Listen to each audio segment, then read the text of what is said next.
raízes de Portugal e do povo português mergulham na noite dos tempos e podem ser traçadas desde a primeira presença do homem na faixa ocidental da Península Ibérica. Daí podemos agarrar nessas origens e levá-las, através dos tempos, às serranias onde os lusitanos mostraram ao Império Romano que aqui habitava um povo que amava profundamente o seu torrão e tinha um sentimento imenso de independência e de liberdade. Esse sentimento imenso de independência e de liberdade que depois vamos ver retratado no enfrentamento com Roma e com os bárbaros. Vamos ver retratado no enfrentamento com os mouros e na reconquista cristã. E vamos vê-lo talhando a golpes de montante entre o Minho e o Douro, um condado que foi um tampão da reconquista cristã da Península e que na tarde de 24 de junho de 1128 ganhou em todo o esplendor uma autonomia que na alma do seu povo nunca mais perdeu. Vamos, pois, desde as origens até essa batalha lendária de São Mamede, acompanhar toda a evolução que nos leva ao Reino de Portugal.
Calcula-se que durante centenas de milhares de anos a península foi habitada por pequenos grupos nómadas que seguiam a evolução estacional dos animais que caçavam e dos vegetais que colhiam e de que se alimentavam. Durante um longo período de hominização e de evolução técnica e cultural, estes grupos foram talhando, traçando vários caminhos dentro da península. Podemos dizer que, de uma forma geral, escolhiam para viver os vales dos grandes rios, as zonas onde lhes era mais fácil encontrar água e onde os animais mais facilmente iam beber e onde as plantas mais facilmente cresciam.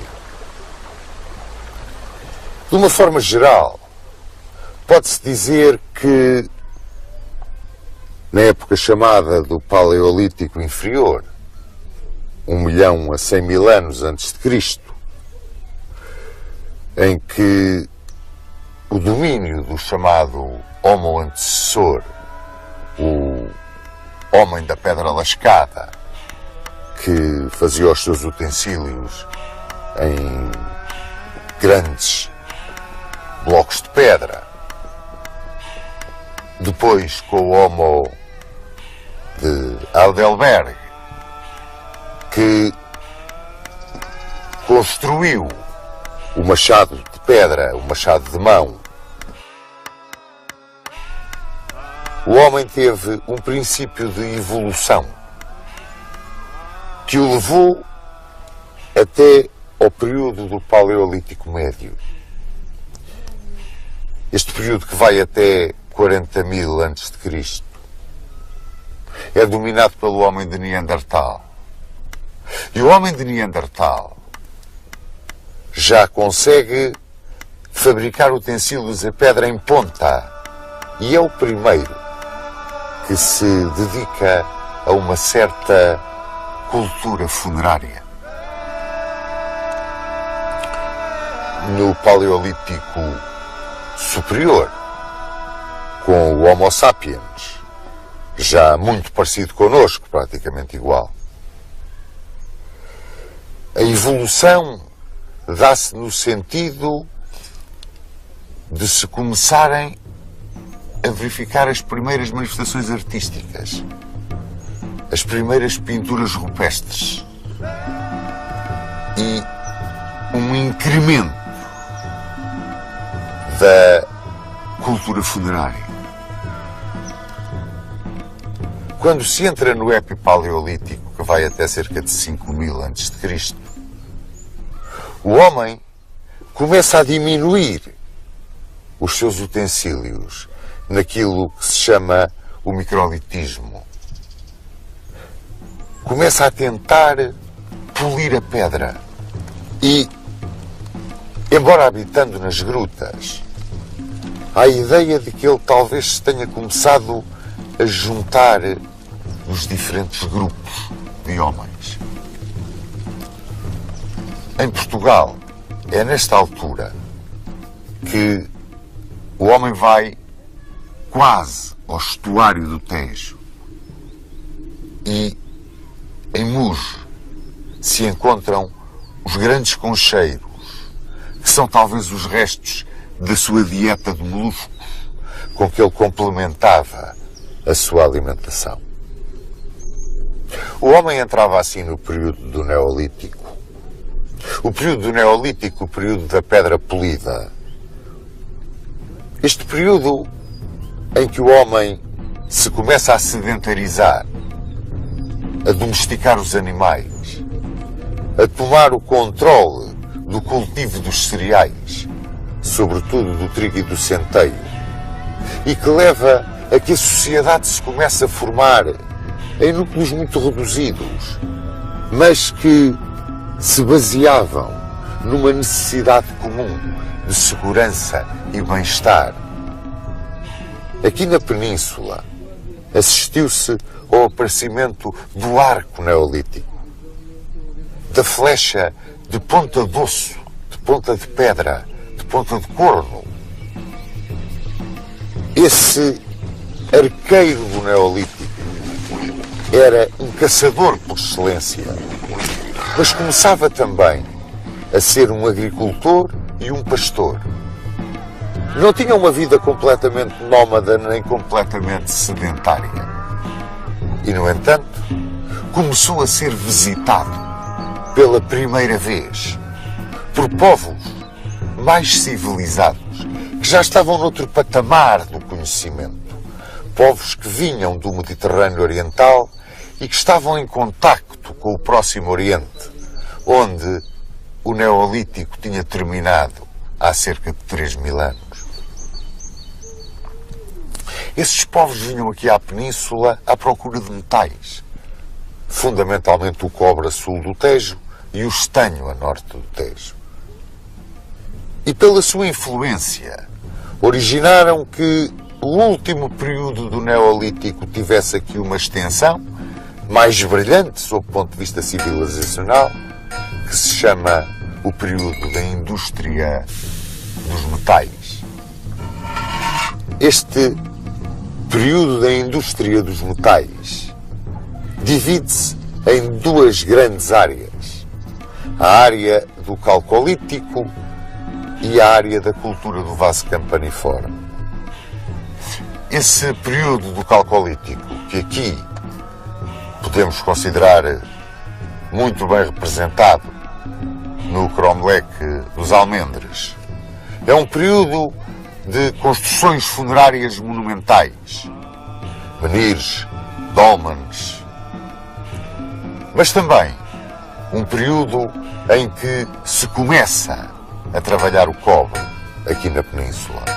É um período que faz o transbordo para a parte mais brilhante do final do Neolítico, neste período da indústria dos metais, que é o período do vaso campaniforme, a cultura do vaso campaniforme.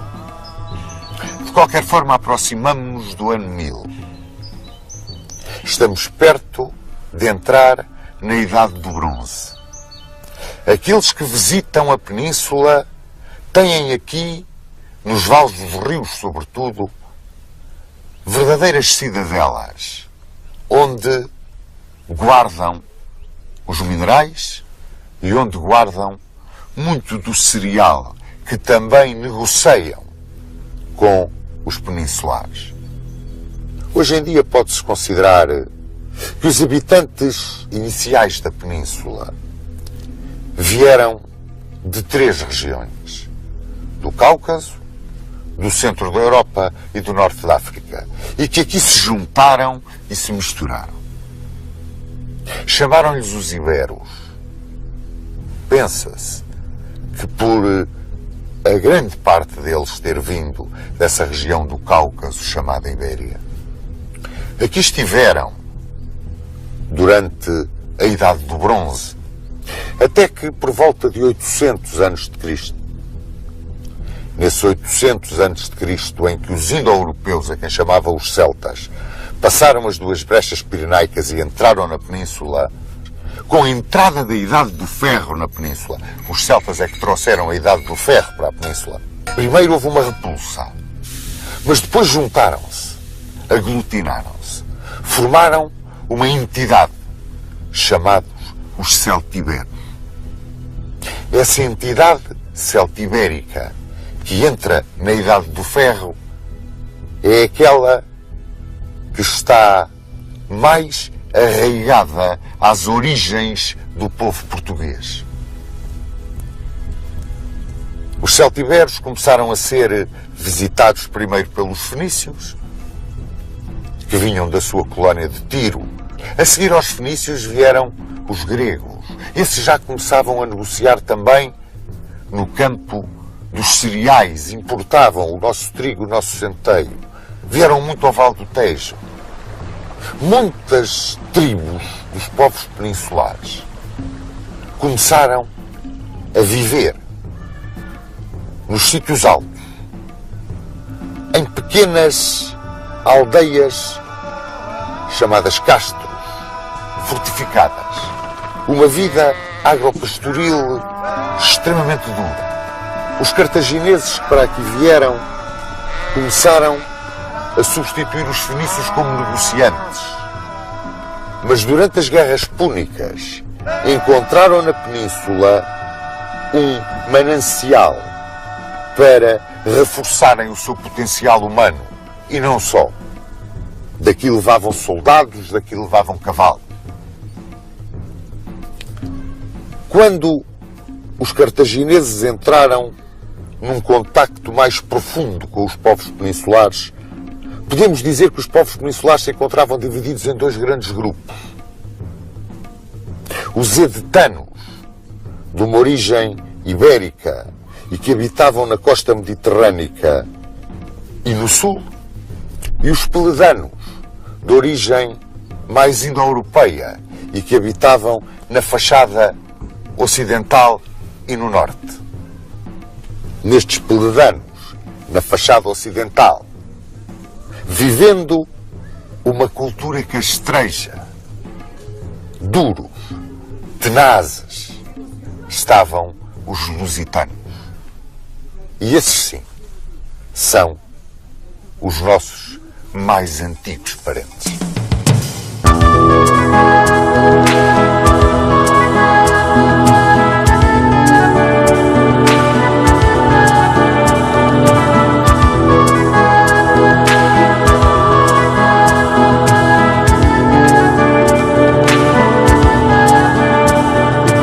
Considerados pelos romanos como um ramo dos celtibérios, os lusitanos são hoje vistos mais como celtas iberizados.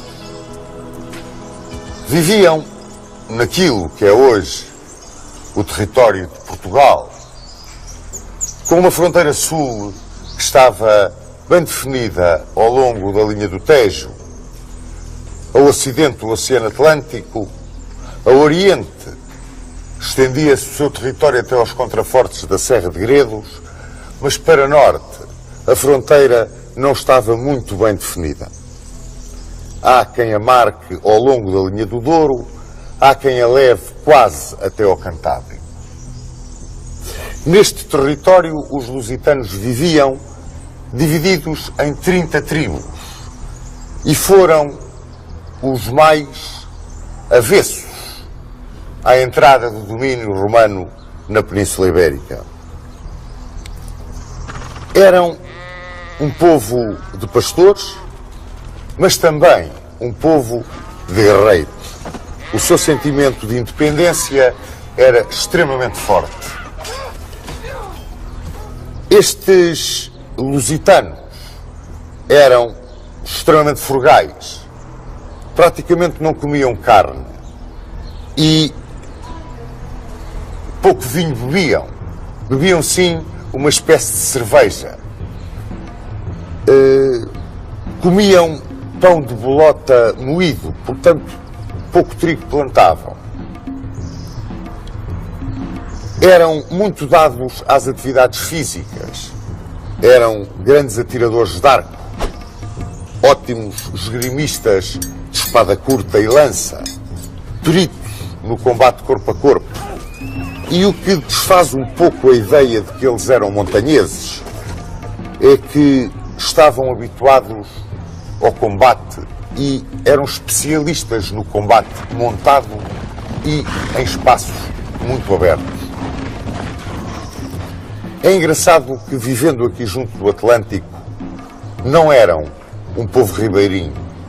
Eles não usavam o salmarinho, usavam a salgema. E praticamente a sua rudeza levava-os a viver nos pontos importantes, em pequenas aldeias fortificadas a que chamavam os castros. De uma forma geral, elegiam os seus chefes entre os melhores guerreiros e distinguiam-se os chefes dos demais membros da tribo porque usavam nos braços umas argolas, a que os romanos chamavam vírias.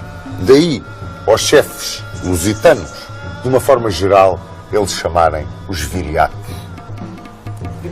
Dentre os viriatos, houve um que se destacou, e destacou-se à roda do ano 150, 148 a.C. Foi o homem que conseguiu fazer frente a Roma, ganhar contra Roma e procurar uma aliança dos demais povos peninsulares contra a ocupação romana. A ocupação romana começou à volta de 219 a.C. e vem na sequência das guerras púnicas. É sabido hoje que tropas lusitanas estiveram no exército de Aníbal Barca na Batalha de Trébia e que o acompanharam na invasão de Itália. Inicialmente, os romanos na península tinham tido uma entrada relativamente pacífica e tinham conseguido, através da negociação, da aceitação, do comércio, de uma captação cultural, tinham conseguido, de uma forma relativamente pacífica, entrar junto de grande parte dos povos da península, sobretudo daqueles da fachada mediterrânica. Mas com os lusitanos as coisas foram diferentes. Aí, 50 anos antes de aparecer Viriato, destacam os romanos dois líderes lusitanos. Um foi Púnicos, outro foi Césaros, contra quem os romanos tiveram que travar grandes combates. Vinha-lhes daqui a fama de guerrilheiros, porque em caso de derrota refugiavam-se nas montanhas, no território de Portugal, sobretudo na Serra da Estrela, onde eram temíveis na guerra de guerrilha. A primeira ação de Roma, que consegue congregar muitas das vontades das 30 tribos dos lusitanos, deveu-se ao pretor Sérvio Sulpício Galba. Sérvio Sulpício Galba, curiosamente, foi o homem que no Senado disse que aqui nos confins da península havia um povo que não se governava nem se deixava governar. E que esse povo eram os lusitanos. Sérvio Sulpício Galba conseguiu, até certo ponto, controlar a situação militar com as tribos lusitanas e ofereceu-lhes um acordo de paz. Os lusitanos teriam que se dividir em 3 agrupamentos, que seriam reunidos em 3 locais distintos, entregariam as suas armas e as melhores terras ser-lhes iam entregues para eles se deixarem daquela vida, segundo Galba, de banditismo e latrocínio em que andavam envolvidos. Assim que os apanhou, foi um massacre. E desse massacre salvou-se o tal Viriato, que iria passar à história como o grande líder dos lusitanos. Começou por revoltar as tribos que estavam na margem direita do Tejo, que se estendiam até ao chão sagrado da Serra da Lua, que é a Serra de Sintra. É curioso aqui acrescentar que os lusitanos eram politeístas, mas tinham um deus superior que era Endovélico.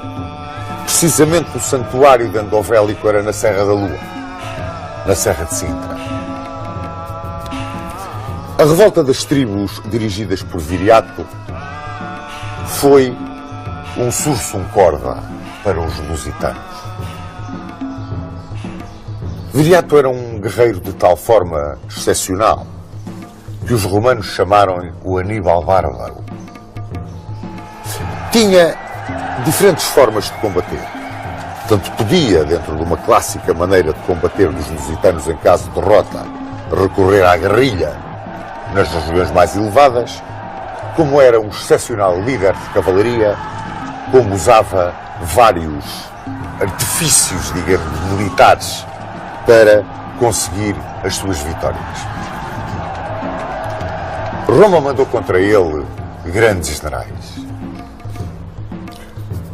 Um deles, Caio Lélio, foi vencido num grande combate com cavalaria.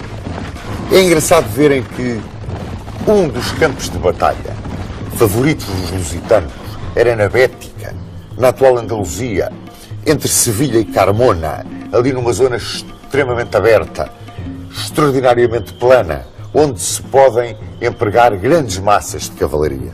E os lusitanos eram peritos no combate a cavalo. Combatiam 2 homens em cima de cada cavalo. Um era, por assim dizer, o transportador até ao campo de batalha, o outro saltava, armado de espadas ou lanças curtas, e conseguiam, num movimento de vai e vem, desarticular as rígidas formações da legião romana. Foi o que sucedeu com Caio Lélio. Outro grande chefe romano que veio à península foi Caio Nigídio. Para aí houve uma receita diferente. Em Viseu existe a Cova de Viriato, pois nessa Cova de Viriato seria um antigo acampamento romano. Viriato conseguiu desorganizar a defesa do acampamento com touro. Aguilhoou e largou-lhes os touros. Como talvez o grande general que Roma mandou contra Viriato, que foi Quinto Fábio Mácio Emiliano, irmão de Cipião, foi vencido na Serra da Estrela numa tremenda emboscada montada por Viriato. Fez-se perseguido, os romanos, perseguindo, entraram num daqueles desfiladeiros e os lusitanos fizeram rolar as pedras pelas vertentes dos desfiladeiros e destroçaram as tropas de Emiliano. Depois da sua vitória sobre Quinto Fábio Máximos Emiliano, que foi a mais brilhante de todas as suas campanhas, Viriato venceu ainda Serviliano, mas perante a força de Roma, sobretudo perante a força das legiões de Servílio Cipião e de Marco Pompílio, Viriato teve que assinar a paz. E ao assinar a paz, assinou também a sua sentença de morte. Os romanos compraram 3 dos amigos de Viriato, Audax, Ditalco e Minúcio, que foram os homens que o assassinaram enquanto dormia.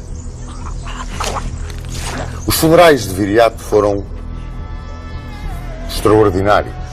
Os próprios romanos os descreveram. Incineraram Viriato. Os lusitanos incineravam os seus mortos numa tradição celta. E a Lusitânia caiu praticamente em poder de Roma. Décimo Júnior Bruto entrou pela Lusitânia e chegou até ao rio Lima. A lenda de que ele teria atravessado o Lima, porque o Lima era a barreira para o além de onde ninguém voltava. Décimo Júnior Bruto atravessou o Lima a cavalo sozinho e foi para o outro lado, onde agora dizem que está o Monte de Santa Luzia, ao pé de Viana do Castelo. E daí chamou os seus legionários para se juntarem com ele. Quando, por volta de 80, entre 80 e 70 a.C., em Roma, a guerra civil entre Mário e Sila chegou ao fim com a vitória de Sila, os partidários de Mário fugiram, exilaram-se. E um deles foi Quinto Sertório e veio para a Península Ibérica. E aqui foi convidado pelos lusitanos para seu chefe. E aceitou esse convite na luta contra Sila. Sertório, além de ter sido um grande general, venceu Lúcio Fufídio. É o seu gênio militar que obriga a que Roma enviasse à Península Pompeu. Sertório foi, sobretudo, o primeiro homem que, de uma forma pacífica, conseguiu uma certa romanização dos bárbaros lusitanos. Estabeleceu uma capital política em Évora, a Liberalita Júlia dos romanos. Em Osma, colocou um centro de estudos. Conseguiu mesmo fazer um arremedo de Senado e, aplicando os princípios dos Gracos, procurou conseguir entre os lusitanos uma certa democratização. Foi assassinado por Perpena, o seu lugartenente. Quando Roma não podia com alguém, é claro, mandavam matar, era um dos sistemas que os romanos tinham. E pagavam a peso de ouro o ver-se livres desse inimigo. Depois da morte de Sertório e depois da grande ação militar de Pompeu, as últimas resistências dos lusitanos naquilo que é o território português foram vencidas por Caio Júlio César. Reparem, 2 nomes, talvez os mais sonantes da República Romana. Entre os seus generais, Pompeu e César, vieram aqui para poder dominar os lusitanos. E a última resistência, que naquilo que é o território de Portugal, os lusitanos terão apresentado a Roma, apresentaram-na nas Berlengas. Depois, já em 19 depois de Cristo, a última das últimas resistências foi a do Castro de Medulho, junto do Rio Minho, mas aí já era insignificante a resistência dos lusitanos. Pacificada a Península, a Hispânia Ulterior e a Hispânia Citerior, as diferentes províncias, a Tarraconense, a Galécia, a Bética, a Cartaginense e a Lusitânia, que tinham então fronteiras perfeitamente definidas. A Lusitânia foi dividida em 3 conventos. Era uma organização administrativa de Roma. Um era o convento emeritense, que tinha a capital em Mérida. Outro, o convento pacense, com a capital em Pax Julia, Beja. E outro, o escalabitano, com a capital em Scalabis, que era Santarém. A este escalabitano pertencia Conímbriga. Este final, Conímbriga, briga, tem qualquer coisa muito céltico. Conímbriga era uma cidade que estava a cavaleiro da via que ligava o Licipo, Lisboa, a Bracara Augusta, Braga. E tinha uma extraordinária importância. Aqui perto havia uma cidade muito mais pequenina, que era Iminium. É curioso que hoje Conímbriga está em Condeixa, é onde ela era, mas Coimbra é Iminium, porque com o correr do tempo, num sítio elevado, com boas condições de defesa, com o rio mesmo ao lado, um porto, Coimbra ganhou em importância aquilo que Conímbriga perdeu. E como é que esta Lusitânia estava organizada? Em 45 ou 46 cidades. Estas cidades tinham 5 de colonos romanos. 2 eram famosas. Eram Pax Julia e Scalabis. Tinham uma cidade que tinha um município romano, o Licipo, Lisboa. 3 cidades onde se aplicava a lei do antigo Lácio, e que eram Liberalita Júlia, Évora, Mértola e Salácio, que era Alcácer do Sal. A Mértola chamavam Mirtília, parece.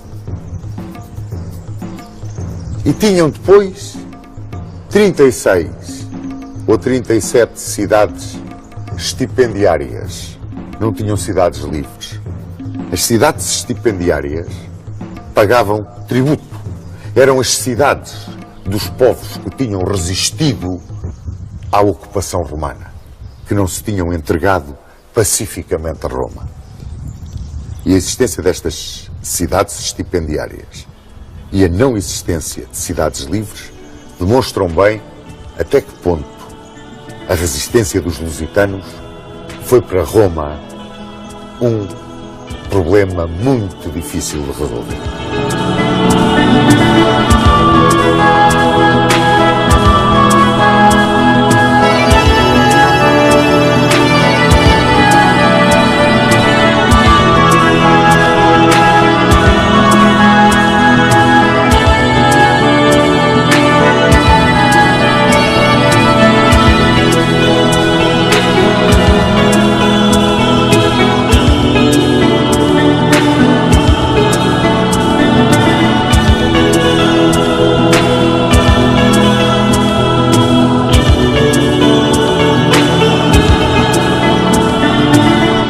Com a vitória de Roma, a península foi pacificada, latinizou-se e começou a viver a sua vida como uma província imperial.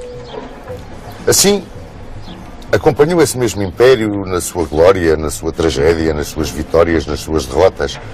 Assistiu à sua partição entre Império Romano do Oriente e Império Romano do Ocidente.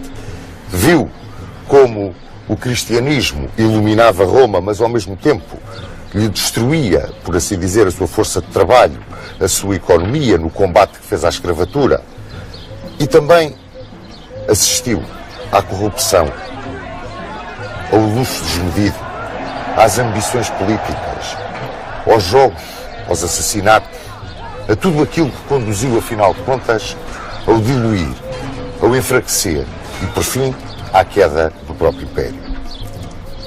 Em 410, os bárbaros de além Reno e além Danúbio tinham a sua coroa de glória na entrada de Alarico, em Roma, pela Porta Salária, perto das termas de Caracalla, e o saque da grande capital imperial. Depois foi uma enxurrada de povos que entraram em todas as províncias do Império. E aqui em 411, na Península Ibérica, entraram os alanos, os vândalos e os suevos. De todos eles, só os suevos conseguiram estabelecer alguma estrutura semelhante a um Estado. Estabeleceram um reino que tinha como capital Braga e que abarcava grande parte da Galiza e descia um pouco até sul do Rio Douro, entrando na velha Lusitânia. E consideram muitos historiadores que esta descida além Douro foi um dos primórdios da nacionalidade portuguesa. No entanto, guerreavam-se estes bárbaros entre si. Deixaram a península completamente arrasada. Sobreviveu, no entanto, a instituição religiosa. A Igreja sobreviveu com a sua força extraordinária. Ela que tinha toda a Hispânia romana povoada de paróquias, sobreviveu ao impacto dos bárbaros. E tão forte era a sua estrutura, tão forte era a comunicação que tinha com as populações hispano-romanas, que pela sua maior cultura, por outro grau de civilização, assimilaram os próprios suevos. E os suevos latinizaram-se, em certa medida, e cristianizaram-se. E ganhava a Igreja uma força imensa.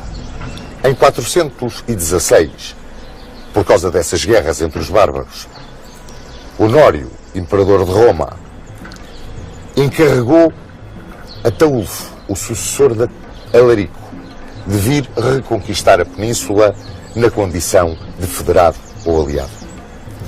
Ataúlfo entrou na península. Rapidamente os visigodos venceram os alanos e os vândalos. E cerca de 554, Atanagildo estabeleceu a sua capital em Toledo. Em 585, venceram os suevos definitivamente.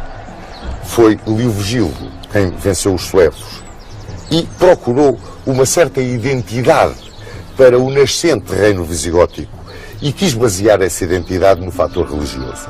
Simplesmente, o cristianismo dos visigodos era ariano e encontrou uma resistência, uma oposição tenaz por parte do catolicismo que vigorava entre os hispano-romanos e mesmo os suevos que tinham sido assimilados. Foi o filho de Leovigildo, Recaredo, quem conseguiu fazer essa identificação através do vetor religioso, ao converter ao catolicismo ele próprio, rei, e os visigodos. E a partir daqui começaram a contar com o completo apoio da Igreja. Igreja que tinha a força que vos disse e que transmitia essa força às paróquias através de reuniões de bispos, que eram chamados os concílios, que eram umas verdadeiras assembleias legislativas. Dali saíam todas as normas de caráter religioso e de caráter político que eram transmitidas às populações. Em 633, depois do quarto concílio de Toledo, a nobreza palatina começou a ter assento nesses concílios e, portanto, alargava-se a participação ao escalão, digamos, mais alto da sociedade visigótica. E este escalão mais alto da sociedade visigótica, juntamente com o clero, começaram a constituir nestas assembleias aquilo que nós podemos considerar quase que os primórdios das cortes. Estes primórdios das cortes faziam a aplicação, digamos, de dois códigos. Os códigos que regiam a população que então habitava a península. Um código estava dirigido aos hispano-romanos. Era o Código de Alarico II. Outro código estava dirigido aos visigodos. Era o Código de Eurico. Leovigildo conseguiu que a parte judicial deste código se unisse, aplicando a todos os vassalos as mesmas normas jurídicas, os mesmos juízes. Mas é com Recesvinto, já no século VII, que se cria um código único para todos os habitantes da península, fossem eles hispano-romanos ou visigodos. Esse código foi o Liber Judiciorum, a que nós, que o tivemos durante muito tempo como nosso código, chamámos o Fuero Justo. Viviam os visigodos, inicialmente, uma monarquia de tipo profundamente germânico e de caráter eletivo. O rei era eleito pelos chefes dos clãs aristocráticos. E isto originava que muitas vezes, na altura das eleições, pois houvesse profundas perturbações internas. Leovigildo criou um novo tipo de monarquia, a monarquia hereditária. E, no entanto, esta monarquia hereditária padecia um pouco da falta de legitimidade que lhe dava a eleição do primo inter pares. E assim, os reis visigodos da monarquia hereditária começaram, por assim dizer, a comprar essa legitimidade. Compravam-na junto da grande nobreza, compravam-na junto do clero. E compravam-na mediante a concessão de poder. Esse poder significava o poder dado em terras. E então, a realeza visigoda começou a diluir esse poder. Era um poder que estava atomizado entre os grandes terratenentes, fossem eles da nobreza visigoda e até hispano-romana, que era uma nobreza terratenente e tipicamente militar, porque só os nobres é que podiam usar armas, o clero, que também tinha uma certa pendente militar na sua organização, o senhor das terras, fator de estabilidade, e o grande poder reconhecido por todos, incluído hoje pelo povo, na sua maioria hispano-romano, já que os visigodos eram muito poucos e viviam em clãs familiares, e que não tinha direito nenhum. Estão a ver, portanto, aqui a aparecer as três classes que constituíram depois a sociedade medieval: o clero, a nobreza e o povo. Ora bem, este clero e esta nobreza, os seus grandes vultos, constituíam uma espécie de conselho assessor da decisão régia. E esse conselho assessor da decisão régia era chamado a aula régia. E têm aqui outro dos elementos da herança visigótica aos povos que depois se lhe seguiram na ocupação e na história peninsular. Esta aula régia era a antecessora real das cortes. Temos, portanto, uma herança visigótica dada por uma monarquia hereditária, com o poder atomizado, diluído entre uma grande nobreza e um clero poderosíssimo, um povo que não tinha direito nenhum e trabalhava, a realeza assessorada pela aula régia, que eram as cortes, por assim dizer. Bom, esta instabilidade que se criava, porque ao atomizar o poder criou-se a instabilidade dos nobres e do clero entre si chocarem por privilégios e por quererem muitas vezes derrubar a própria monarquia, derrubar a própria dinastia que reinava, e isso sucedeu no século VII ao ponto de haver inúmeros regicídios, numa época que ficou conhecida pelo nome de Morbus Gotorum. Esta instabilidade tinha fatalmente que se refletir na vida e na duração do próprio Império Visigótico. Escolhemos para falar do Império Visigótico precisamente aqui, a Capela de São Frutuoso de Montélio, porque é uma das poucas relíquias que restam em território português da presença dos visigodos. Essa presença que foi apagada quando, sucedendo a Vamba, subiu ao trono Witiza. E das lutas precisamente que se travavam entre muitas vezes o rei e a nobreza, e entre a nobreza entre si, e neste caso foi entre o rei e a nobreza, que aqui tinha como, digamos, quase representante a nobre família de Rodrigo e o próprio clero, dividido, tentando também ganhar cada vez mais força e mais prestígio.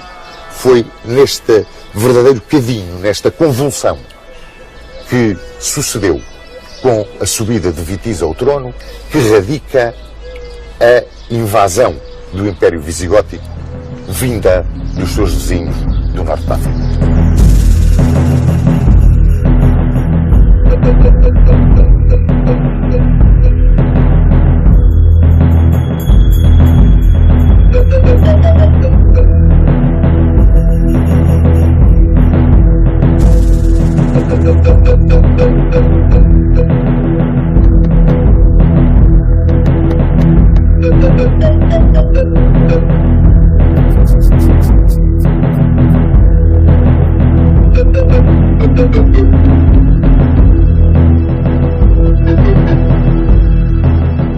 Os primeiros relatos que nós temos da chamada campanha do Guadalete vêm na crónica Silense e na crónica Rotense. Referem os agravos que Witiza, rei dos visigodos, fez à estirpe de Rodrigo. E Rodrigo foi quem lhe sucedeu no trono. derrubou Vitiza, prendeu, mandou-lhe arrancar os olhos. Era uma prática que os visigodos tinham nestas ocasiões. Perseguiu os filhos, a nobreza sua amiga, ao ponto dos filhos de Vitiza e os nobres que se opunham a Rodrigo pedirem o apoio dos muçulmanos do outro lado do estreito. Governava aí a cidade de Ceuta o Conde Julião. E o Conde Julião também tinha grandes razões de queixa de Rodrigo, que tinha violado uma filha e não tinha querido casar com ela.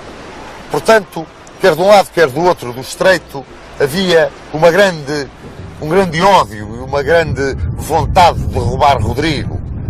E essa vontade vinha ao encontro da vontade dos muçulmanos, que havia muito tempo sonhavam com ocupar, conquistar o Andaluz, que era a maneira como eles chamavam a Península Ibérica, o Andaluz.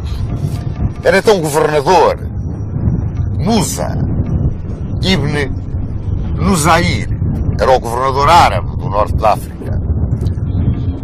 Tinha durado, pois desde o início da pregação de Maomé na Península Arábica até ao século VIII, 80 anos, foi quanto levou aos muçulmanos para se estenderem até à costa atlântica do Atlas marroquino.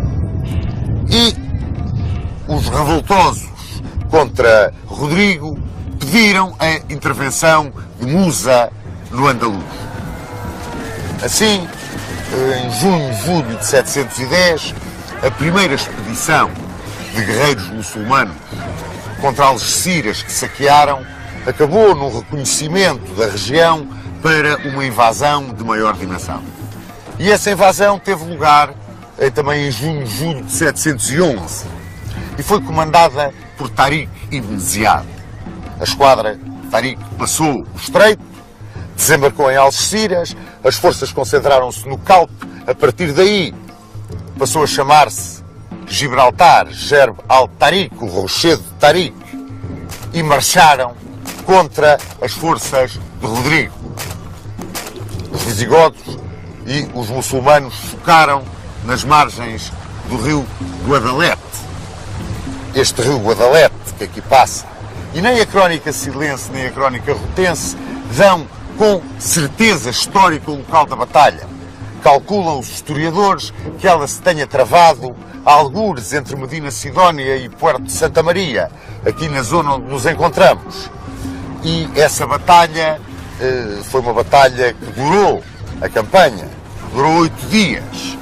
E segundo a crónica silense, na batalha decisiva, no auge da refrega, as forças visigodas que eram comandadas pelos filhos de Vitiza e pelo bispo Opas viraram-se contra Rodrigo.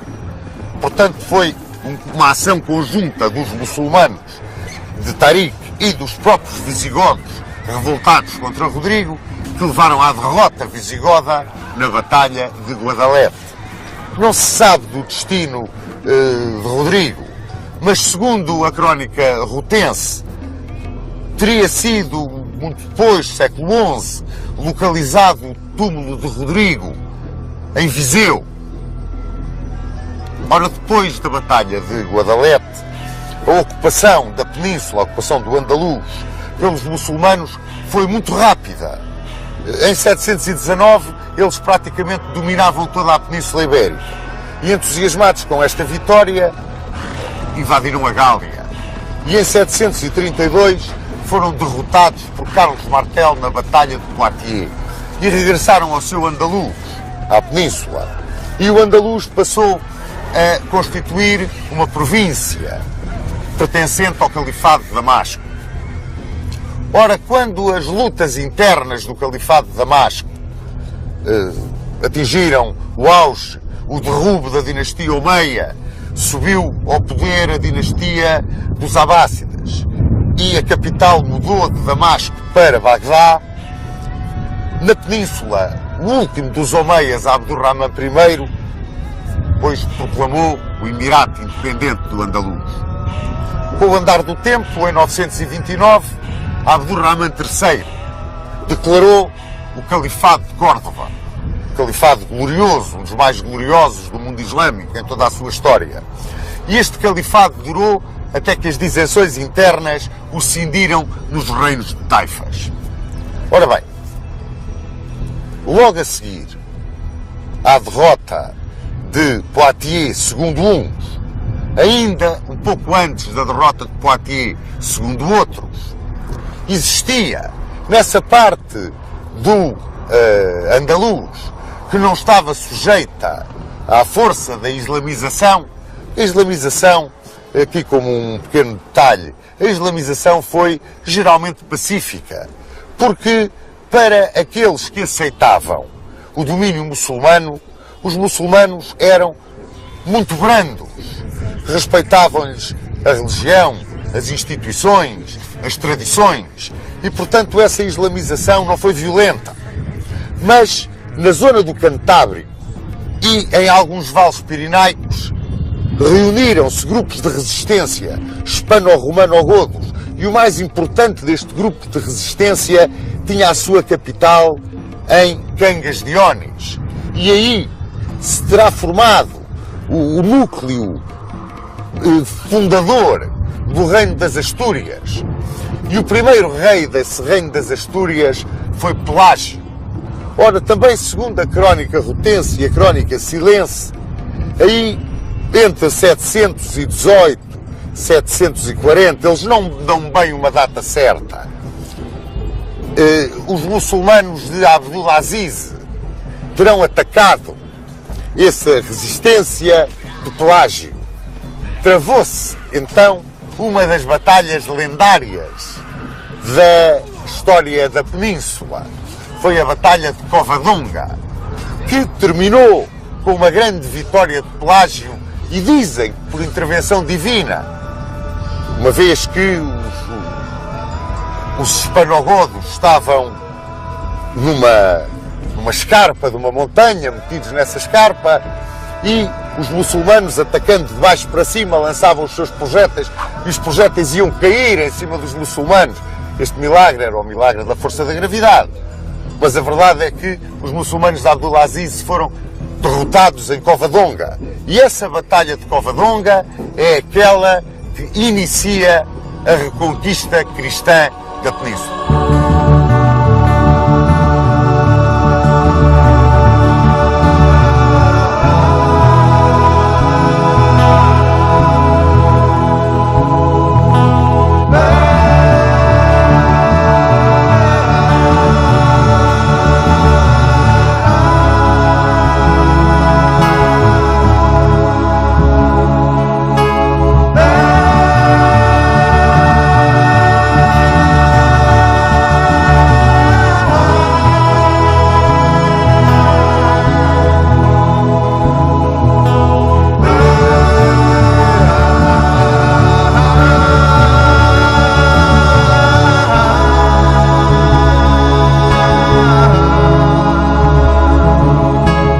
Vencedor em Covadonga, Pelágio iniciou a monarquia asturiana, a minúscula monarquia cristã das Astúrias, herdeira das tradições e das leis visigóticas.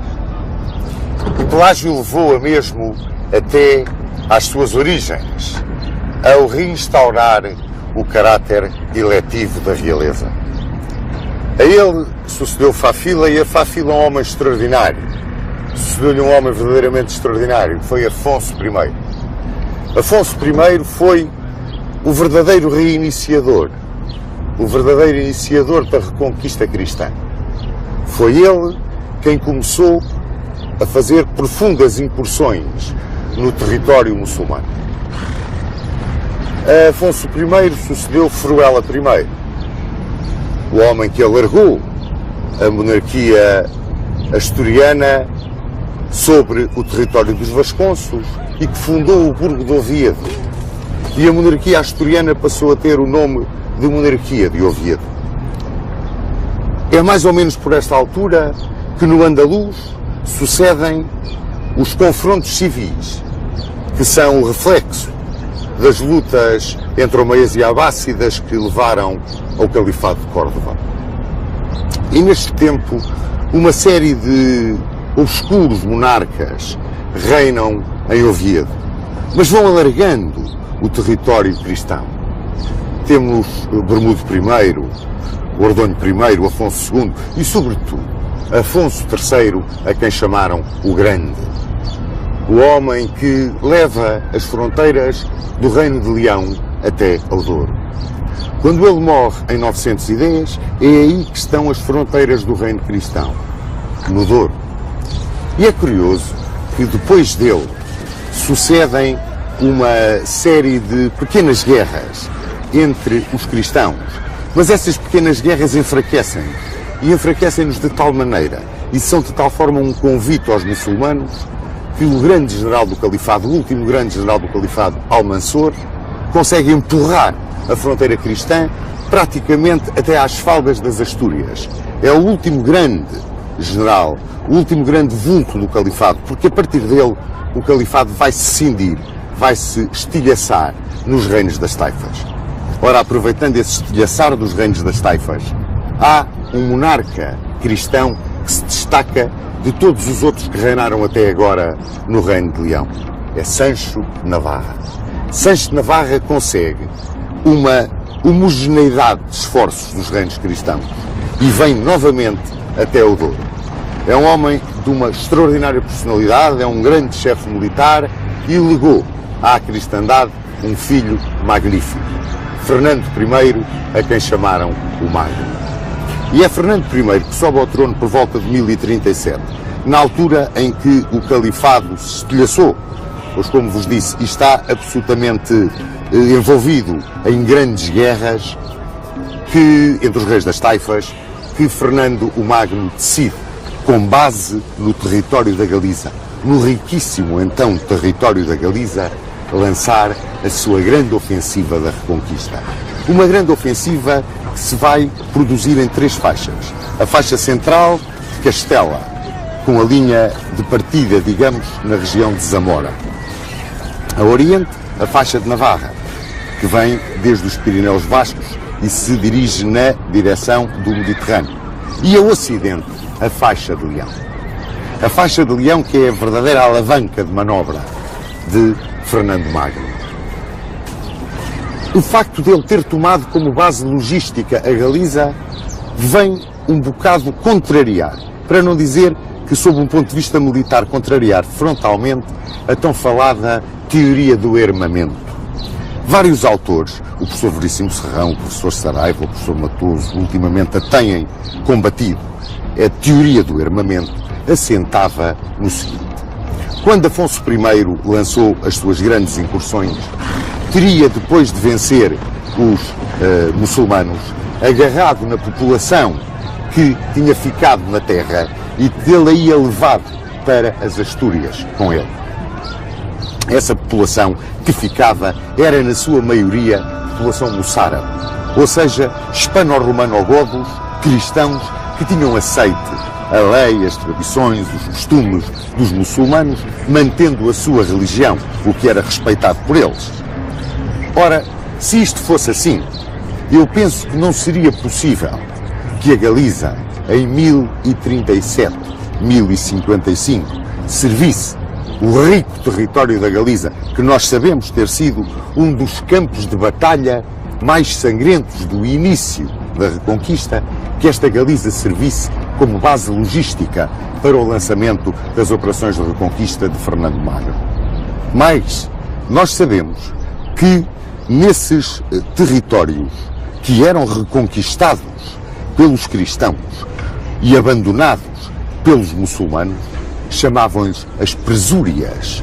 Normalmente eram entregues a um senhor, que até podia ter sido o seu conquistador pela força das armas, para que o recuperasse, repovoasse e voltasse a amanhar a terra, para que a terra produzisse, para que não fosse uma terra de matagal, não se tornasse num matagal.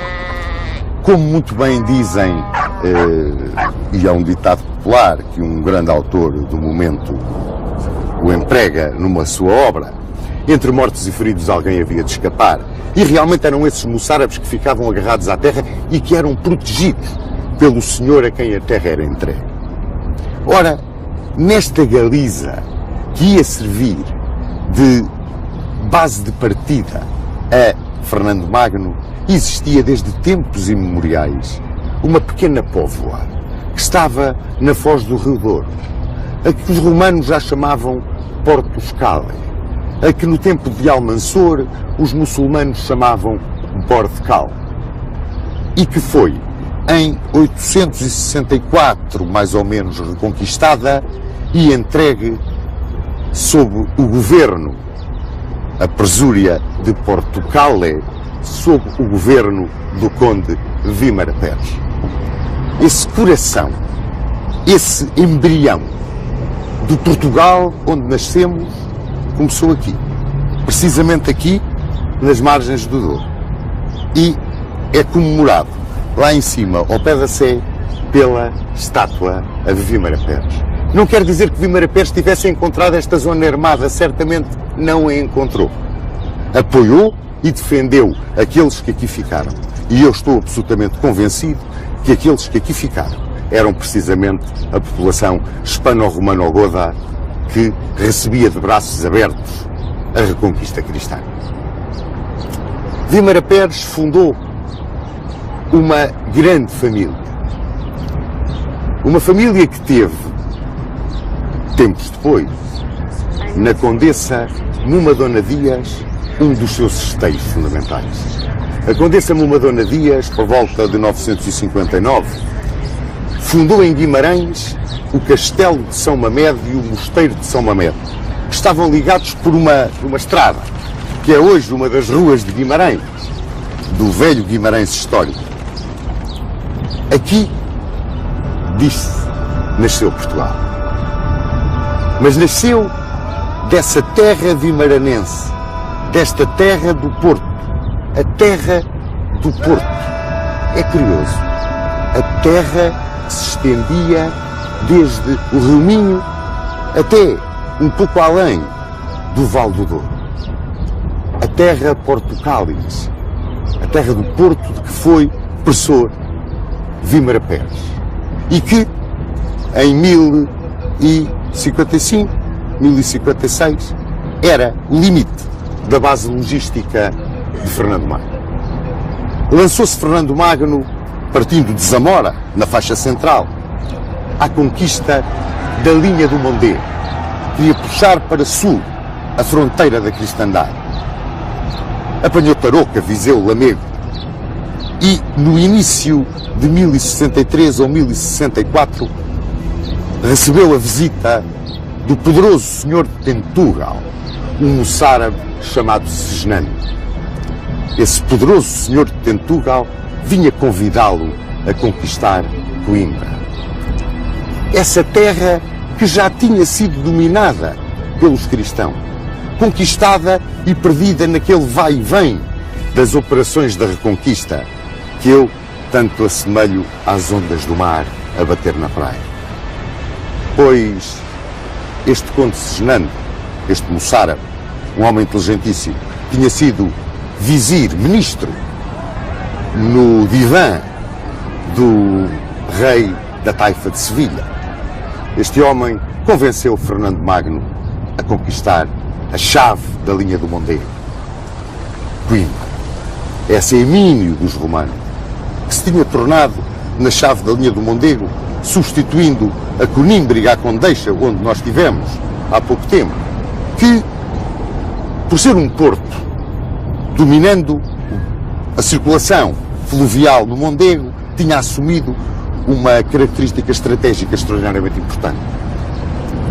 Dizem que Coimbra caiu em poder dos cristãos no dia 25 de julho de 1064 e que imediatamente,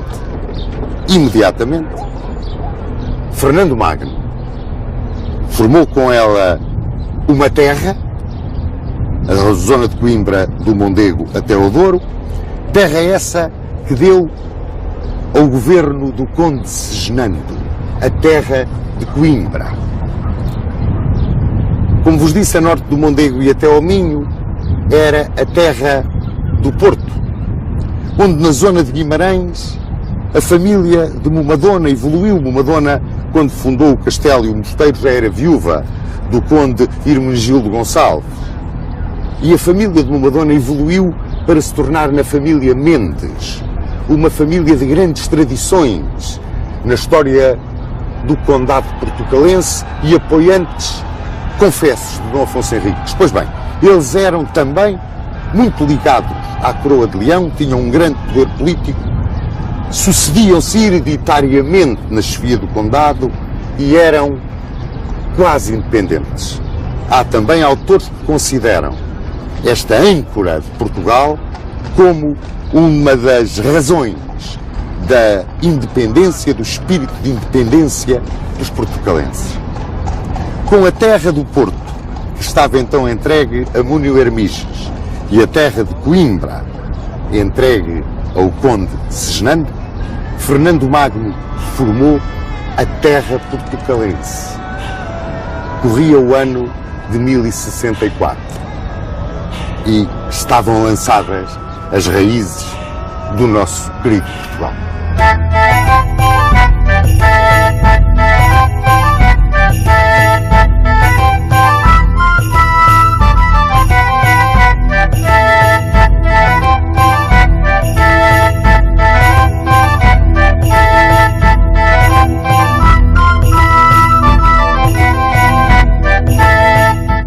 A morte de Fernando Magno em 1065 e as disposições do seu testamento levaram ao desmembrar da poderosa monarquia castelhano-leonesa entre os herdeiros do grande imperador das Espanhas. Assim, a Sancho II correspondeu Castela, a Afonso VI correspondeu Leão, às filhas Urraca e Elvira corresponderam Zamora e Toro, e ao filho mais novo, Garcia, correspondeu a Galiza. A Galiza, agora tornada em reino e acrescentada da terra portucalense. Durou pouco a concórdia entre os herdeiros de Fernando Magno e, logo em 1070, Sancho II procurou, numa violenta guerra intestina, reunir novamente as diferentes partes do império do seu pai. Em 1072, durante o cerco de Zamora, que foi brilhantemente defendida por Dona Urraca, Sancho II foi morto numa sortida dos sitiados e imediatamente Afonso VI, que se encontrava refugiado junto dos mouros em Toledo, apareceu para tomar conta dos tronos de Leão e Castela, uma vez que Sancho II tinha morrido sem herdeiros. Restava-lhe agora Garcia. E contra Garcia se voltou Afonso VI, venceu, prendeu-o no castelo de Luna e reconstituiu o Império das Espanhas sob o seu comando político e comando militar. É curioso quando se fala de Garcia e do reino da Galiza, porque em 1071, num combate que não está muito bem definido, vive no meio do nevoeiro da história, os barões de Entredor e Minho, esfiados pelo conde Nuno Menendez, que era da família de Momadona Dias, foram vencidos em Pedroso, nas margens do Cávado, num combate que é considerado por muitos historiadores como o primeiro grito da revolta dos barões de Entredor e Minho. E esse nebuloso combate pode-se considerar, por assim dizer, o arranque da história militar de Portugal. Mas, regressando a Afonso VI, à sua governação civil e militar, em 1085 lançou-se ele na grande aventura de continuar a reconquista cristã. E, com um grande exército, meticulosamente, criteriosamente preparado, através de uma proclamação à cristandade. Um exército que reunia castelhanos, leoneses, galegos, aragoneses, italianos, alemães, franceses, foi conquistar a cidade de Toledo. E em 1085 cai Toledo em poder da cristandade e transforma-se no centro da reconquista. Foi por esta altura que entre os cavaleiros franceses que vieram apoiar Afonso VI, se diz que veio Dom Raimundo de Borgonha. Dom Raimundo de Borgonha, que era sobrinho do grande abade dos abades, Hugo de Cluny, um amigo muito chegado de Afonso VI. Ora, a seguir à sua vitória de Toledo, Afonso VI lançou a reconquista em duas direções. Uma em direção a Valência, comandada por Álvaro Fanhas, e outra em direção a Sevilha, comandada por ele próprio. Os divididos reinos das taifas, que se guerreavam entre si a todo o momento, uniram-se face ao inimigo comum e pediram a intervenção dos almorávidas do norte da África. E os almorávidas vieram em socorro dos mouros do Andaluz. Vinham comandados por um grande general, um dos grandes generais sarracenos de toda a sua história militar, Yusuf ibn Tashfin. Quando Afonso VI soube que o Tashfin preparava a invasão da península para vir ao Andaluz apoiar os reinos das taifas, mandou fazer um pregão por toda a cristandade, pedindo reforços para a reconquista. E é então que vem para Portugal Dom Henrique de Borgonha, o quarto filho dos duques de Borgonha, bisneto de Roberto II de França e primo, embora num grau afastado, de Dom Raimundo, que já aqui se encontrava. Organizou-se um grande exército comandado por Afonso VI. Foi contra a invasão almorávida do Tashfin. Mas em 25 de outubro de 1086, nos campos de Zalaca, cerca de Badajoz, o exército cristão foi completamente trucidado. Foi uma derrota clamorosa às mãos do Tashfin. Aliás, primorosamente descrita por Alexandre Herculano. Com esta derrota, tudo parecia que os almorávidas iriam entrar pela zona reconquistada. Mas não. Curiosamente, só fizeram duas investidas. Uma do Sair sobre a Galiza e outra de Almutamide sobre Castela Nova. Assim, porque não exploraram o seu sucesso de Zalaca, imediatamente sofreram, como sempre vos disse, as ondas que chegam à praia, vão e vêm da reconquista cristã. Imediatamente, em 1087, já estava novamente Afonso VI a caminho da reconquista e cercava Badajoz. Por esta altura, começa-se a falar na corte de Afonso VI destes dois cavaleiros borgonhões, Dom Raimundo e Dom Henrique. As descrições que existem deles são curiosas. A um Dom Raimundo político, cortesão, fraquíssimo militar, era uma nulidade para comandar tropas, opunha-se um Dom Henrique, que era um homem de grande iniciativa, valente como um leão, um homem capaz de levar atrás de si a hoste real, se tal fosse necessário, mas um grande ambicioso e um homem com muito poucos escrúpulos.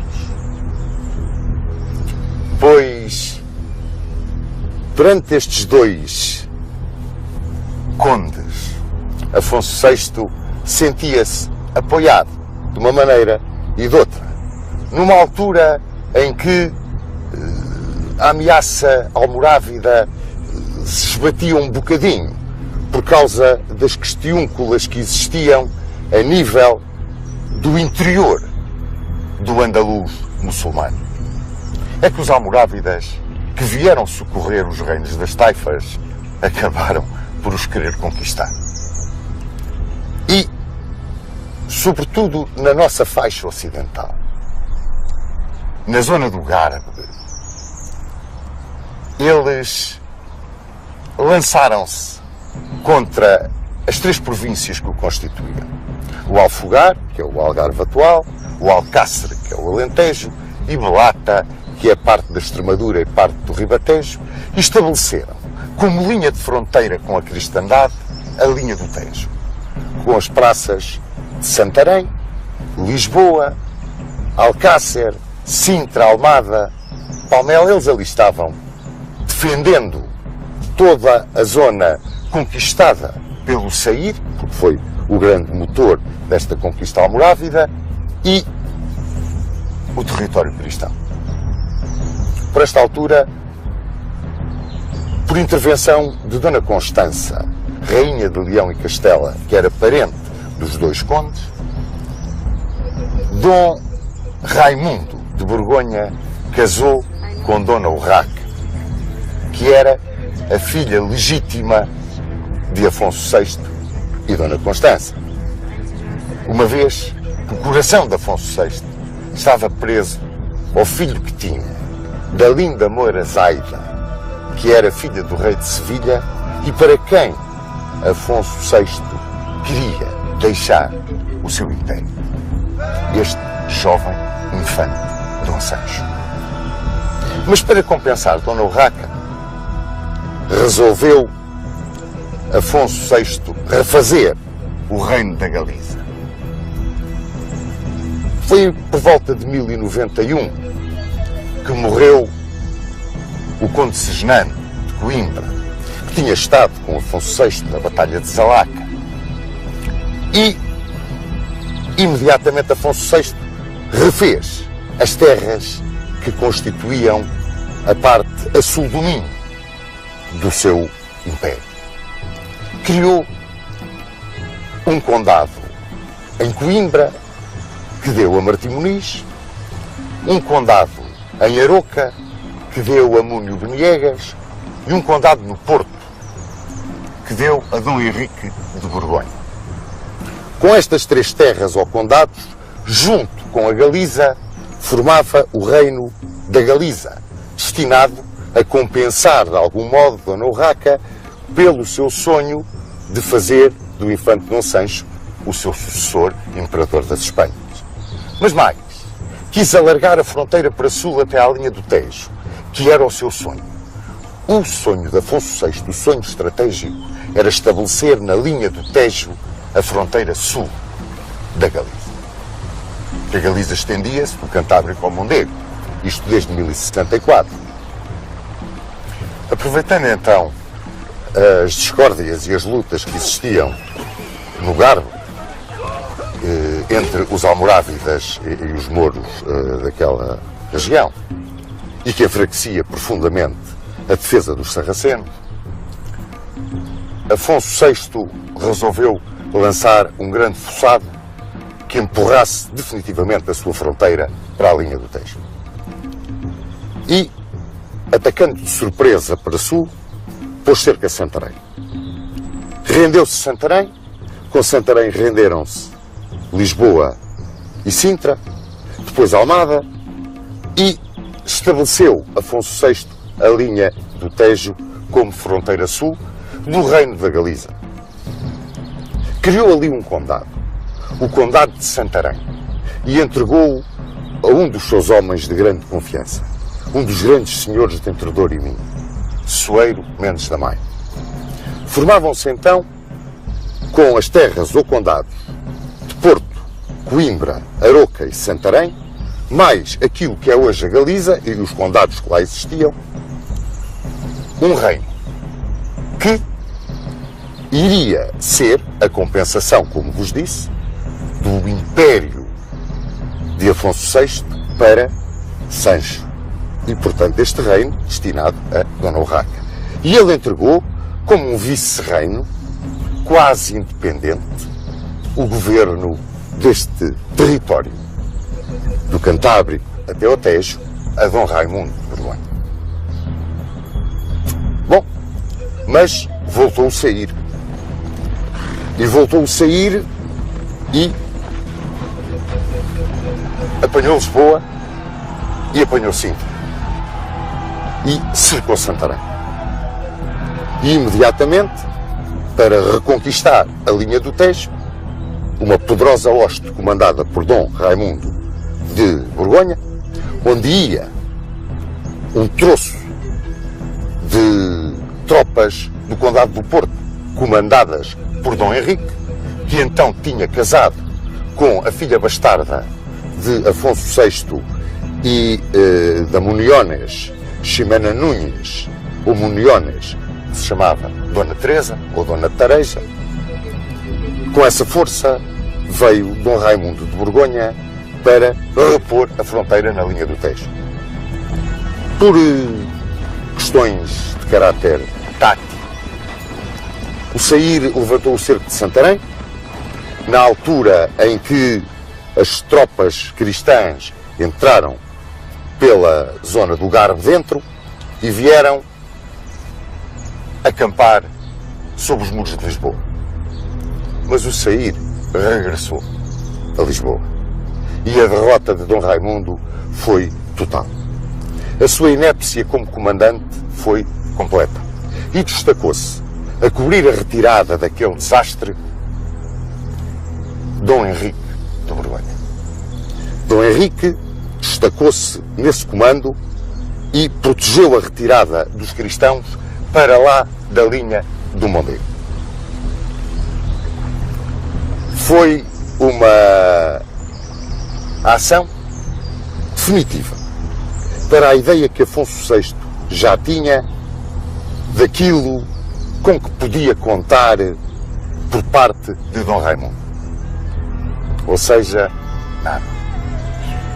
E então resolveu dividir o que tinha planeado para Dona Urraca em 2 condados. O condado da Galiza, além Minho, seria governado por Dom Raimundo. O condado portucalense, Aquém Minho, seria governado por Dom Henrique e Dona Teresa. Tinham o senhorio militar, administrativo, judicial, por vínculo feudal, hereditário, desse território, que se estendia do Rio Minho até ao Tejo. Nascia, portanto, como um tampão militar na faixa ocidental do Império de Afonso VI, o Condado Portucalense. E estávamos nós em 1096, 1097.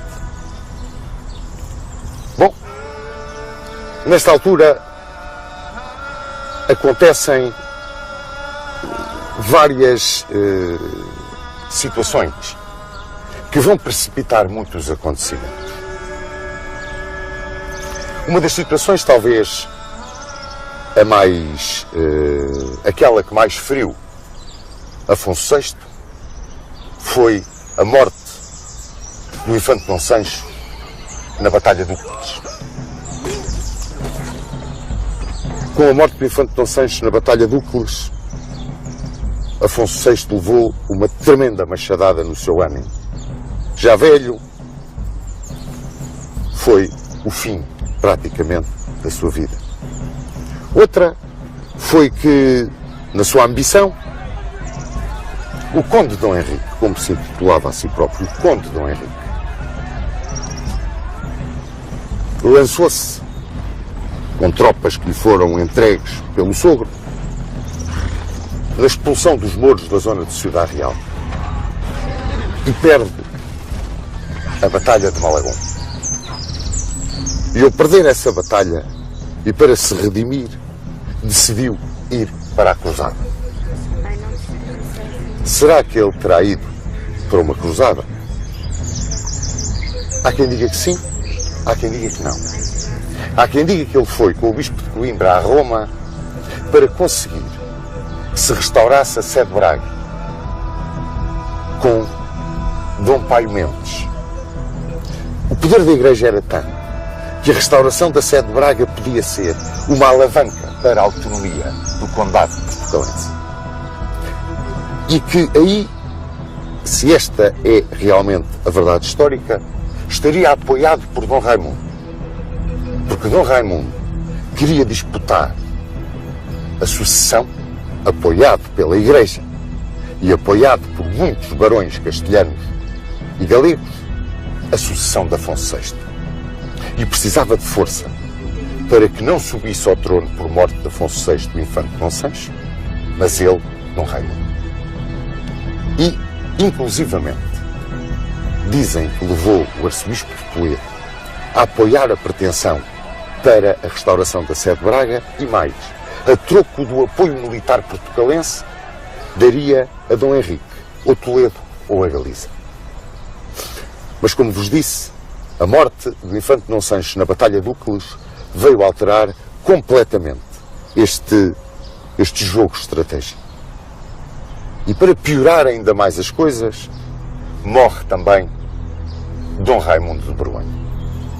E fica Dom Henrique, por assim dizer, como a primeira espada, a primeira cabeça, com prestígio militar para manter a unidade imperial. Com a ambição também da sua mulher, que era uma ambiciosa, uma mulher sagaz, inteligentíssima, Dona Tareja, ele fez a corte ao sogro. Estava muito mal, muito vencido, muito derrotado. E foi à Astorga e encontrou o moribundo. E a ideia dele era, dado que o filho único do casal Dom Raimundo de Borgonha, Dona Urraca, o infante Afonso Raimundos, tinha apenas 4 anos, era ele ficar com a coroa imperial. Pois bem, a ideia do monarca castelhano e leonês era outra. Deixava os seus estados a Dona Urraca, menos a Galiza, que seria para Afonso Raimundos. E tudo isto com uma condição: Dona Urraca casar novamente. Em 1091, Afonso VI morre em Astorga. Ora, a decisão de Afonso VI deixou revoltado o conde Dom Henrique, porque via-se na situação do como conde portucalense ficar na vassalagem de uma criança ou de uma mulher a quem não reconhecia capacidade para manter a unidade do Império, mas também preocupou muito os barões galegos, castelhanos e leoneses, que exigiram que Dona Urraca casasse, muito contra a vontade dela, com Afonso de Aragão, o batalhador. E a primeira coisa que Afonso de Aragão fez foi substituir os alcaides dos castelos, das terras da mulher, por alcaides da sua confiança. E isto revoltou os grandes senhores vassalos de Dona Urraca.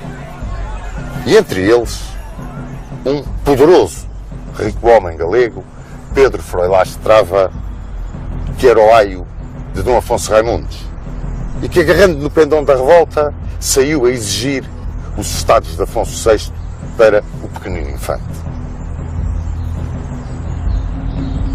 A Igreja apoiava também o movimento dos senhores da Galiza, de Leão e de Castela. Igreja que era, por assim dizer, liderada por Diogo Gelmires, o arcebispo de Compostela. E apoiava porque Dona Urraca tinha pedido o divórcio de Dom Afonso de Aragão. Dom Henrique, nas suas terras, aproveitou o dissídio entre os parentes de quem era vassalo e procurou alargar o seu condado. E fê-lo, ora apoiando Dona Urraca, ora apoiando Afonso de Aragão, metendo-se em todas as pelejas, metendo-se em todas as questões, e lá ia vivendo naquele turbilhão em que se estava a tornar o antigo Império de Afonso VI. É curioso que os almorávidas não aproveitaram imediatamente este dissídio, mas pouco depois vieram à linha do Tejo novamente e, apesar da heroica resistência de Soeiro Mendes, reconquistaram Santarém. E a linha do Tejo passou a constituir não uma fronteira dominada pelos cristãos, mas uma fronteira dominada pelos almorávidas. E, portanto, uma base de partida para um avanço até ao Mondego. Nestas lutas entre Dona Urraca e Afonso de Aragão, Afonso de Aragão foi cercar a Astorga e Dona Urraca, com o apoio de Dom Henrique e de Dona Teresa, cercou Penafiel. E caiu Penafiel. E Dona Teresa convenceu o marido a pedir a Dona Urraca a partilha do Império, uma vez que não queria de forma nenhuma que os barões portucalenses chamassem rainha à irmã. Dona Teresa era o motor quase da vontade de Dom Henrique. E Dona Urraca, prometendo que fazia partilhas, rompendo as promessas, prometendo que dava a Dom Henrique Zamora, Toro, Salamanca, Valladolid, lá ia enganando o velho conde portucalense, que morreu sem ter recebido nada daquilo que a cunhada lhe prometera em 1112. Por direito feudal, sucedeu-lhe o seu filho, muito pequenino, filho varão, Dom Afonso Henriques, que, segundo uns autores, nasceu em Guimarães, segundo outros, nasceu em Viseu, ainda segundo outros, nasceu em Coimbra, e os anos então de nascimento também não concordam uns com os outros, 1108, 1109, 1111. A verdade é que reza a lenda que nasceu aqui, em Guimarães, e que foi aqui batizado também em Guimarães. De pequenino, Dom Afonso Henriques era doente, era fraquinho das pernas, dizem os cronistas. E o seu aio, o senhor de Ribacoa, Egas Muniz, que ele ia levado em peregrinação a Santa Maria de Carquer e que se teria dado um milagre, que ele teria voltado curado. Bom, é a lenda. A verdade histórica é que Dom Afonso Henriques cresceu um atleta agigantado, educado primorosamente por Egas Muniz, o senhor de Ribacoa. Mas enquanto pequenino, tomou conta do condado, em nome do filho, Dona Tareja, a condessa portucalense, que imediatamente, confiada que estava na força dos seus barões, no espírito que já começava a existir de unidade, de identidade, dentro das fronteiras do condado, pois Dona Tareja tomou, diz muita gente que abusivamente, o título de Infanta Rainha, que lhe competia como filha de rei com jurisdição sobre terra. A jurisdição ela tinha em nome do filho. E imediatamente foi à Astorga pedir à irmã que lhe desse as terras que tinha prometido ao marido. Foi a primeira, aliás, a nas Cortes de Leão de 1115 prestar vassalagem humildemente a Dona Urraca. É claro que nesta altura rebenta uma revolta com Pedro Froilás Estrava, o arcebispo Gelmires de Compostela, que exigem definitivamente a realeza na Galiza para Dom Afonso Raimundos, em cumprimento daquilo que estava determinado no testamento de Afonso VI. São apoiados nessa revolta por Dona Tareja. E Dona Tareja recebe deles o Ourense e Tui. É claro que a relação com a irmã piorou. Davam-se aqui grandes desencontros, grandes problemas de poder. Começava a aparecer uma força, não só dentro do condado portucalense, mas também dentro da Galiza, que se queria desprender da monarquia castelhana e leonesa. É mais ou menos por esta altura que os almorávidas lançam um grande ataque, partindo do Val do Tejo contra o Val do Mondego. E o objetivo desse ataque era Coimbra. Abandonando os seus negócios todos políticos na Galiza, Dona Teresa vai para Coimbra e vai ela defender, comandar a heroica defesa de Coimbra. E aí, Dona Teresa ganhou, se alguma coisa lhe faltava, o amor, o respeito, toda a paixão com que durante um tempo os seus ricos homens a seguiram e toda a população do condado a seguiu. Chegaram ao ponto de lhe chamar rainha, como se pode ver no monumento que ela tem em Ponte de Lima.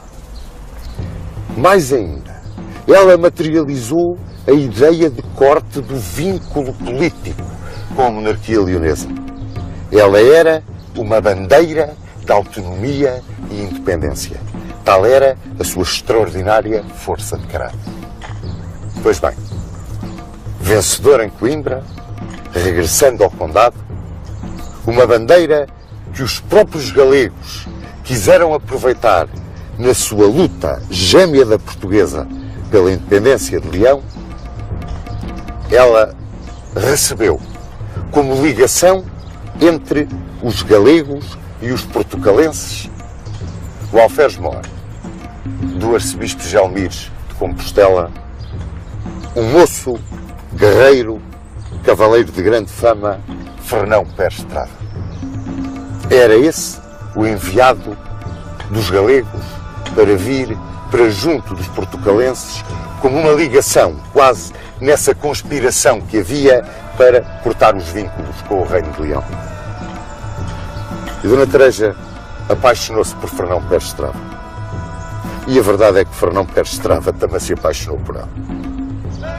E foi o princípio da perdição da Condessa Portucalense. Rapidamente o tornou no governador do distrito do Porto. Deu-lhe uma força extraordinária ao ponto de assinar documentos com ela. E a conspiração forjava-se agora com uma paixão pessoal, que era extraordinariamente perigosa, porque os nobres galegos, com a força que tinham da sua extensão territorial, da sua prevalência em todas as questões políticas, se convenceram de que a unidade portucalense e galaica seria feita sobre a soberania galega. Sobre a soberania galega. Então, os senhores de Entredouro e Minho começaram a juntar-se à volta de uma criança de 11 anos, pouco mais teria, 10, 11 anos, que era Dom Afonso Henriques. Viam nele a grande esperança da ruptura dos vínculos com Leão, de uma autonomia e de uma independência que não os levasse imediatamente a seguir a cair sob a soberania da Galiza. Este movimento que via em Afonso Henriques essa bandeira, escolhia o homem certo, educado por Egas Muniz. Com 11 anos já sabia o que queria e começava a ter os seus partidários e mais, a ter voz junto deles. Curioso, numa criança de 11 anos. Porém, Dona Urraca depois apercebeu-se de que havia uma conspiração que envolvia galegos e portucalenses. E, em 1121, entrou em som de guerra pelo condado portucalense. E é a primeira vez que com ela vem Afonso Raimundo. E vêm pôr cerco ao castelo de Lanhoso, onde estava a condessa portucalense, a infanta rainha, rainha para muitos portugueses, como já vos disse, chamada Dona Teresa. O cerco do castelo de Lanhoso foi feito por Dona Urraca e pelo arcebispo Gelmires. Mas é curioso que, no meio de tanta traição, no meio de tanta intriga, também aí a intriga e a traição tiveram um peso enorme. Exigiram os nobres galegos a Dona Urraca que mandasse prender o arcebispo Gelmires em pleno cerco. E exigiram-lhe que fizesse as pazes de Lanhoso com a irmã. E, contra a vassalagem e subordinação imediatamente prestada por Dona Teresa, Dona Urraca deu-lhe Zamora, Toro, Salamanca e Ávila. Ou seja, Dona Teresa saía da sua derrota com mais força do que aquilo que tinha, se tivesse ganho. E isto ainda aumentou mais o prestígio de Dona Teresa, mas o receio de que esse prestígio fosse usado por Fernão Pérez de Trava em proveito da causa galega e contra a causa portucalense, levou a que a conspiração dos ricos homens dos barões de Entre Douro e Minho se alargasse ainda mais. Já não era um núcleo restrito, começava-se a alargar por todo o território portucalense. E subiu em flecha quando, numa revolta que sucedeu na Galiza, mas que alastrou a Castela e Leão e lançou a anarquia, o pandemónio, nos domínios de Dona Urraca, Dona Teresa e Fernão Pérez de Trava se meteram nela. Meteram-se nela e, imediatamente, os senhores de Entre Douro e Minho viram o perigo que corria o próprio condado perante a anarquia e o poder do conde galego. O poder que ele tinha, que era total dentro do condado portucalense. Por sua vez, castelhanos, galegos, leoneses vêem em Afonso Raimundos, então com 19 anos, o homem que podia suster esta onda da anarquia, que podia realmente trazer a paz, a concórdia e a força novamente ao império de Afonso VI. As coisas agora vão suceder-se em catadupa. Em 1124, Afonso Raimundos arma-se cavaleiro, direito dos reis, em Santiago de Compostela, no altar de Santiago. Ao seu lado, protegendo-o, amparando-o, tem o arcebispo Gelmires. A força da Igreja, a força de todos os senhores, que o querem ver rei, imperador. Mas em 1125 é a vez dos portugueses contra-atacarem. E na Catedral de Zamora, no altar de São Salvador, a tal bandeira da independência, a tal bandeira da autonomia do condado, Dom Afonso Henriques, arma-se também cavaleiro ele próprio, direito de reis. Como se os barões portugueses quisessem dizer ao leonês e até a Dona Teresa, este é o rei que nós queremos. Dona Urraca morre em 1126. Afonso VII é jurado rei de Castela, Leão, Galiza e senhor de Portugal. A rebelião portuguesa começa a crescer. A própria Dona Teresa não aceita esta situação de uma subordinação que parece que vai entrar pelo condado dentro. E Afonso VII vai lidar agora com a rebelião portuguesa, as exigências de Afonso de Aragão e a rebelião dos partidários de sua mãe. Aqueles que sempre se opuseram a que ele fosse o verdadeiro sucessor de Afonso VI. Para esses, com a punição e o perdão, acalmou aquela efervescência que existia dentro de Castela, Leão e Galiza. O aragonês, com o pacto de Tamara, arrumou a questão. E com os portugueses, depois de uma concordata de Zamora que lhe permitiu resolver as outras duas situações primeiro, resolveu vir ajustar as contas em pessoa e em força. E na primavera de 1127 cercava aqui, na Praça de Guimarães, Dona Teresa, Dom Afonso Henriques e os partidários de Dom Afonso Henriques. O arcebispo de Braga, Dom Paio Mendes, foi ao encontro de Afonso VII com todas as promessas de submissão e de vassalagem de Afonso Henriques. Afonso VII aceitou e ficou de reféns dessas promessas o velho aio de Afonso Henriques, Egas Muniz. Dona Tareja e Fernão Pérez Estrava também se submeteram na sua vassalagem a Afonso VII.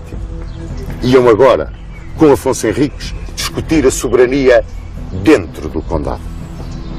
A revolta contra Dona Tareja era total. Tudo isto não era mais do que a influência do galego, do que todas as questões em que ela se tinha metido, levada pela ambição do galego e pela sua própria ambição, e descuidando os direitos do filho. A Igreja apoiava Dom Afonso Henriques, através do arcebispo de Braga. Para já não falar em todos os senhores de Entre Douro e Minho, os Neivas, os Maias, os senhores de Ribador, os senhores de Ribacoa e, sobretudo, o povo dos vilares de Guimarães, de Braga, de Refões de Lima. Todos, como um só, apoiavam essa bandeira. Tinha chegado o momento. Dona Tareja pediu o auxílio de Afonso VII para vir fazer frente à rebelião do filho. Afonso VII não o ouviu. E ela e Fernão Pérez Estrava levantaram a hoste dos seus partidários, na maioria galegos, e vieram contra Guimarães. Reza a tradição popular que Dom Afonso Henriques saiu daqui com a sua hoste e foi-se encontrar em combate contra a mãe e os partidários da mãe no campo da Ataca, que está a 4 km mais ou menos aqui de Guimarães, na direção de São Trocado. E que nesse campo da Ataca, no dia 24 de junho de 1128, para uns 13 de julho de 1128, para outros, se teria iniciado a famosa Batalha de São Mamede. Uma batalha nunca muito bem descrita. Se resolveu toda ali, se começou ali e se resolveu cerca dos muros de Guimarães, mas, seja em que situação for, é uma batalha decidida, não só pela clássica confrontação de cavaleiros, mas, acima de tudo, pela intervenção da pionagem de Guimarães, a quem Dom Afonso Henriques ficou agradecido até à hora da morte. É a pionagem de Guimarães que decide a grande vitória de São Mamede, o primeiro dia de Portugal, o dia em que se tornava realidade a bandeira sonhada. A bandeira Afonso Henriques, que agora dizia, alto e bom som, que estava em rebelião declarada contra o perigo, que era livre, que era autónomo e que não lhe prestava vassalagem. Era o grito final de revolta, era o caminho para aquilo que ele fez, talhar o reino de Portugal. 2 episódios seguem então à grande vitória de Afonso Henriques em São Mamede, a esse primeiro dia de Portugal, como lhe chamam, a primeira tarde portuguesa. Foi logo a seguir. Egas Muniz foi pagar a dívida que tinha com Afonso VII. E foi pagá-la porque Afonso Henriques não cumpriu a sua palavra. Foi Egas Muniz cumprir a palavra dele e a palavra do infante de Portugal. Agora chamavam-lhe príncipe dos portugueses. Havia até quem já lhe chamasse rei. E lá foi com a família, de corda ao pescoço, apresentar-se ao rei leonês. E tão raro era naquele tempo um ato desta dignidade, desta dimensão moral, que Afonso VII se comoveu e mandou em paz o velho aio do primo. O outro prende-se com Dona Tareja. Em 1130, Dona Tareja morreu num castelo da Galiza. Morreu na companhia de Fernão Pérez Estrava, que também muito a amava e que a acompanhou até ao fim. E foi sepultada junto do conde Dom Henrique, na sede de Braga. Contrariamente àquilo que diz a lenda, que o filho prendeu a mãe, a carregou de ferros e a meteu no castelo de Lanhoso, mais do que lenda, é pura invenção. A Dona Teresa, ninguém fez mal nenhum.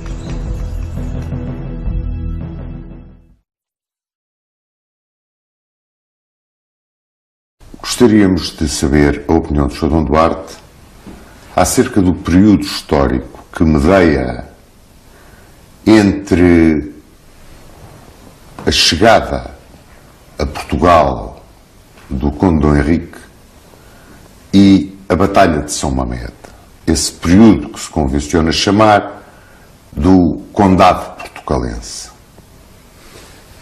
Estou convencido que, de algum modo, o nascimento de Portugal como nação era indispensável, porque é uma herança do reino suevo. Os suevos nunca aceitaram o seu domínio pelos visigodos, quando foi das invasões, chamadas invasões bárbaras, e depois a ocupação islâmica, mas que manteve, no fundo, a identidade dos vários povos. Os muçulmanos eram muito poucos, árabes e berberes eram poucos, e tinham um poderio militar e uma organização, mas do ponto de vista numérico não eram muitos. Mesmo aquela parte da população que se converteu ao Islão por uma razão de interesses, de vantagens, rapidamente voltaram ao cristianismo depois da Reconquista. Por isso, nesse sentido, voltou outra vez os sentimentos e as tradições anteriores voltaram à superfície. Onde foi realmente uma falha histórica foi ter ficado separado de Portugal da Galiza. O Sr. Dom Duarte falou de Dom Afonso Henriques, a quem os almorávidas, sobretudo, chamavam o pérfido galego, vindo ao encontro daquilo que o Sr. Dom Duarte acaba de dizer. E o Ibn Eric. O Ibn Eric. E Dom Afonso Henriques, figura marcante ainda antes daquilo que se convencionou chamar a data da independência de Portugal, e que pertence, portanto, ao reinado de Dom Afonso Henriques.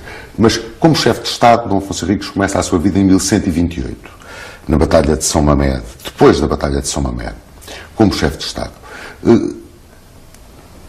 A posição crítica de Dom Afonso Henriques relativamente à mãe e a posição crítica dos senhores de Entre Douro e Minho relativamente ao domínio galego sobre Portugal, eu gostava que o Sr. Dom Duarte nos desse a sua opinião acerca desse período que não é tão bem estudado como nós julgamos hoje em dia na nossa história.